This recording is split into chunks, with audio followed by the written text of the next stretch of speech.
নমস্কার বন্ধুরা, আজকে একটা নতুন রেসিপি তৈরি করব। নতুন রেসিপিটা করার জন্য আমার কচু শাক লাগবে। আমি কচু শাক তুলে নিয়ে রান্নাঘরে চলে যাব। তোমরা পুরো ভিডিওটা দেখতে থাকো। শাক হয়ে আছে, এই কচু শাক তুলে নেব।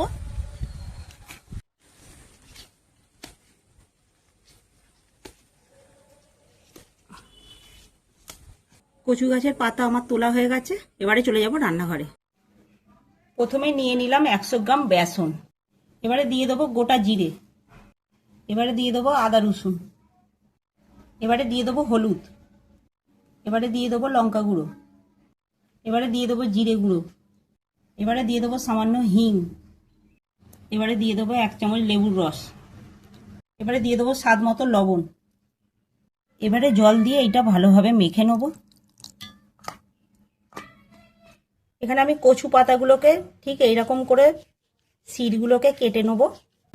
এবারে এই পাতার উপর দিয়ে আমি যে বেসনটা মেখে রেখেছিলাম সেটা এবারে এরম করে লাগিয়ে দেবো। প্রথমে এটা মাখানো হয়ে গেছে, আবার এরম কচু পাতা দেবো। সব পাতাগুলোতে বেসন মাখানো হয়ে গেছে। এবার আস্তে আস্তে এটা আমি রোল করে নেব। এবারে এই কচু পাতাটা একটু ভাপে দিয়ে দেবো। এটা ভাপে বসিয়ে দিয়েছি, এবারে চাপা দিয়ে দেবো। ভাপানো হয়ে গেছে, এবার নামিয়ে নেব।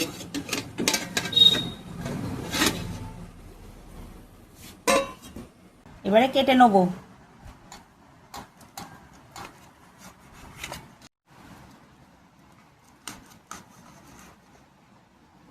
কড়া বসিয়ে দিয়েছি, দিয়ে দেবো তেল। এবার এইগুলো তেলে ভেজে নেব।